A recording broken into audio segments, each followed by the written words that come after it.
কেন জানি এখন আর জোর করতে মন চায় না। মনে হয় যা হওয়ার তা তো হবে, জোর করে কি বদলানো যাবে?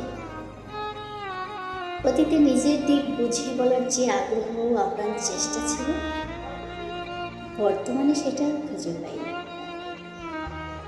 কেউ ভুল বুঝলে মেনে নেই, কেউ ভুল বললে মেনে নেই, কেউ দোষারোপ করলে মেনে নেই, আবার কেউ অপবাদ দিলেও মেনে নেই। মূলত এখন তর্কে জড়াতে ইচ্ছে হয় না। নিজের পক্ষে দুটো কথা বলবো, সে শক্তিটুকু পাই না।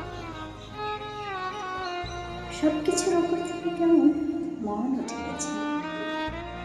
হারাতে হারাতে এতই হারিয়েছি যে এখন কিছু ধরে রাখার ইচ্ছে শক্তিটাই আর পাই না।